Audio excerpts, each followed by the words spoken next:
Hello everyone, boys and girls. We are back today with another iteration of It Came from Craigslist. Today, we're looking to find the most cringe-worthy, wretched motorcycles available for sale in the city of Angels, Los Angeles, California. I hope it's not all Dyna-Bro Dynas and electric bikes. Sit back and relax. This one's going to be a good one. First motorcycle on the list today comes from the deep, seedy depths of Facebook Marketplace. This frightening listing is for a 2006 Suzuki Hayabusa, baby. And by frightening, I mean it. These photographs look like stills from a snuff film. Did the seller take these photos on a Polaroid camera and then run them through a dishwasher? Like, come on, man. Even a jitterbug phone can take better photos than his. We need to get these photos over to the CSI Crime Lab and have them enhanced. Enhance again! So it seems the killer was wearing a Hello Kitty backpack and had a foxtail hanging out of his pants after all, and the manga found at the crime scene was not a red herring after all. Anyway, back to the Busa at hand.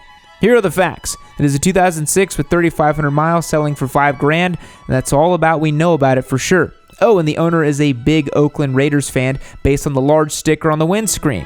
You think a tinted windscreen is squid level? How about we just plaster a sticker right over the top of it as well? The front fender has like either custom spiderweb paint or maybe squid ink all over it. I really can't tell.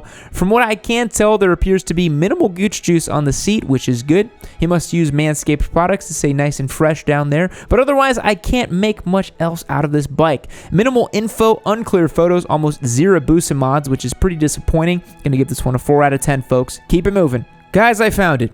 I found the best Gixxer for sale on the internet. After 7 years of Yammy Noob, I have finally found the best Gixxer ever. Just kidding, that's a joke. This bike sucks. We're looking at a 2001 Suzuki Gixxer 1000 with 33,000 miles for sale for $1,500. The seller wants to trade up for a Honda Civic or a Toyota Tacoma. Maybe he could find a 1993 Honda Civic with 200,000 miles to trade for, but I think this guy will need at least 15 more cursed Gixxers to trade up to a Tacoma. This bike has a weird graffiti-looking wrap on the fairing that looks more like a Magic Eye poster or a page out of Where's Waldo's book. It has a Hayabusa sticker on the gas tank, which I'm actually offended by. The Hayabusa kanji is earned through years of meme curation. You shouldn't be just permitted to just slap the kanji on any old bike as if it means nothing. You have to earn that badge. It means strong and fast, which also translates to the name of the peregrine falcon in Japanese. The kanji doesn't translate to clapped old Gixxer 1000 with the stupid vinyl wrap shrouded in cigarette butts and a dirty old mattress covered in bed bugs and feces. I hate this. Now that I mention it, what the hell is up with the context of this photo? It looks like they're holding this motorcycle as if it's a political prisoner somewhere. Gixxer, flash your brights twice if you're in danger. I swear to God, this is what happens when Gen Z kids get a hold of motorcycles. This is a disaster. I'm gonna give this one a 2 out of 10. Up next, we have a whole fleet of Bootleg Groms, which is a great band name, by the way. Bootleg Grom. It's so good. I feel like Craigslist and Facebook Marketplace have become kind of inundated in weird Chinese crap bikes. Like, hell, for $1,600, I'd rather take the clap Gixxer Thou with its Magic Eye wrap. This is definitely listed as Boom Grom. A quick Google search of Boom motorcycles takes you to a different site called Belmont Bikes that lists this motorcycle as a Boom SR6 Vader Gen 2. So I really have no idea what this motorcycle is other than just a Chinese bootleg bike. This one at least comes with a little luggage rack from the factory so you can carry around a spare engine with all the manufacturing dust contaminants, destroy your engine bearings in 500 miles. Do people actually buy these? I don't really understand. Groms are cool and fun for sure, but who wants a Grom so bad they'll buy the off-brand version? It's like when your cheap relatives buy you Mega Bloks instead of Legos as a kid, and they sucked, and they didn't snap into Legos properly, and they didn't work right. You couldn't even recycle the blocks after you build the intended castle or the generic unbranded design like Space Battle Century Eagle spaceship or something. Anyway, these fake Groms suck. Don't buy them. In the very, very, very, very slim off chance they don't suck, and you, the viewer, have the unequivocal evidence saying so, let me know down below, but I doubt it. You don't want an off-brand Grom, and you don't want an off-brand no-name phone mount for your motorcycle. Phones are expensive, and in many ways, they are the gateway to the rest of the world. How else are you going to be able to play Wordle with your girlfriend who lives in another town? Yes, I'm sure she's real. Nobody is doubting you. If your screen is smashed to bits, are you going to pay that teenager down at the phone repair shop next to Batteries Plus to fix it for you? it would probably be smarter to just get a rock-formed case instead. Not only do they have mounts to fit any style of motorcycle, they also make car mounts and bicycle mounts. So once you get this set up with your rock-formed case, you can keep your phone safe and secure in every vehicle you've got. Their phone cases are even magnetic, so you can attach your phone to just about any metal surface and it won't budge. Their phone cases are drop tested and feature protection on all 6 sides to ensure protection against the worst drops. If you get a Rockform case, you'll also be able to utilize the entire catalog of Rockform accessories as well, like the vibration damper, which is an extra step for protecting your phone's high-tech camera. If you'd like to support the channel and get yourself set up with the best phone cases and phone mounts for motorcyclists, follow the link below and use the code YN25. You'll receive 25% off your order.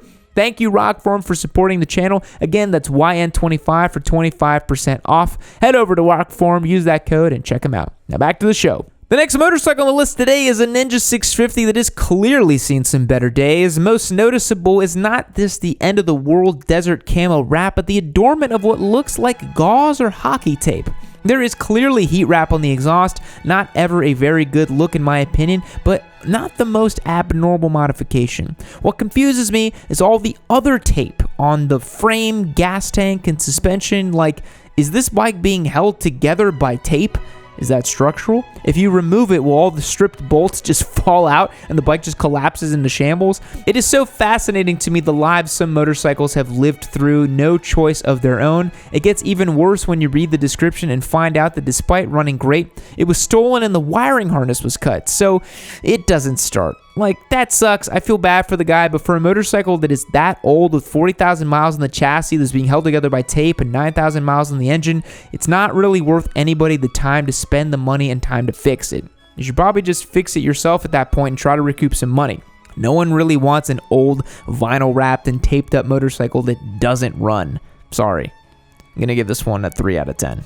I honestly thought I'd find more Dynabro Dynas for sale, but so far the most noteworthy Harley-Davidson I have found listed is this 1967 Harley-Davidson 45 Cervicar, which is just a nice way of saying trike.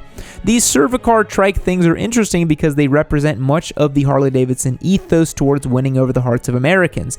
In the same way that early returning American motorcyclists became infatuated with Harley-Davidson motorcycles when they came back from World War II, having ridden military bikes made by HD while serving overseas, the Cervicar made a connection with people through its utility. They were used by car delivery services where employees could tow a Cervicar behind a car they were delivering and then drop off the car and ride the trike home. Later, these bikes became popular amongst small business vendors and police. These bikes were made from 1932 until 1973, so they definitely had their own appeal. This specific model listed for sale needs some work, specifically having the rear wheels put back on, but otherwise the seller says it just needs some TLC. What is even more fascinating than this old motorcycle is the massive human face printed onto the sheet that is the owner using it above it as a tarp on the bike. At first I thought it was Tom Cruise since I thought this bike is for sale in LA and maybe I thought every devout Scientologist has a huge Tom Cruise tarp at home, but after spinning the photo around and looking closer, I really have no idea who that is. Super weird. Every once in a while, I'll find an interesting used motorcycle for sale while doing a came from Craigslist that is not cursed or wretched, but is just too cool to not share. So here we have a surviving relic of the classic 1980s Turbo Wars, a Yamaha Seika XJ650 Turbo. If you are not familiar with the Turbo Wars and the motorcycles that stemmed from it, we did a whole deep dive a few months back that you should definitely check out because it is super interesting. Just search Yamanoob Turbo War on YouTube and you'll probably find it. Don't just search up Yamanoob Turbo though, because that's just going to give you all my sweet Turbo Hayabusa videos. But for those who are unfamiliar and unwilling to watch the whole video, the short version is Papa Reagan said Japanese motorcycle manufacturers have to pay hella import tariffs on motorcycles higher than 750 cc's. So I had to kind of give you a little bit of that California language so you'd understand me. The solution, make a smaller engine and slap a turbo on it. This was at the height of European car companies going turbo crazy as well, which definitely didn't have the appeal of a turbocharged motorcycle. But these bikes were short-lived, and each model was only made for a few years before being discontinued. So it was really cool to find one of these still out in the wild. This one's for sale, has over 40,000 miles, and is a salvage title, but it looks pretty clean for its age. It'll need a bit of TLC as any bike from the early 80s will, but for only $1,750, you can own a piece of history. And just look at the dash. It is so classic 80s. Very cool. The last motorcycle for today is a super crusty Yamaha FZ6R that is listed as a YZF R1. I'm not joking about how crusty this bike is. I mean, it is near Hollywood. Maybe it was used on a movie set and thrown off a building or shot with artillery fire or something. I guess you could call it a street fighter since the plastics are all ripped off. It looks like the only thing this bike is fighting is its will to live. There are wires just about everywhere, zip ties, dents, and scuffs, and all the telltale signs of a motorcycle living in an abusive home. This is why it's important to remember, see something, say something. Too many motorcycles go unloved in the world, and we all as a community can make a difference. There doesn't seem to be any fluids on the seat, but there do appear to be a decent amount of dried excrement. This bike is just a wreck. The handlebars are installed upside down. It doesn't have clip-ons or low-slung tracker bars, but an upturned handlebar like a busted eBay cafe racer.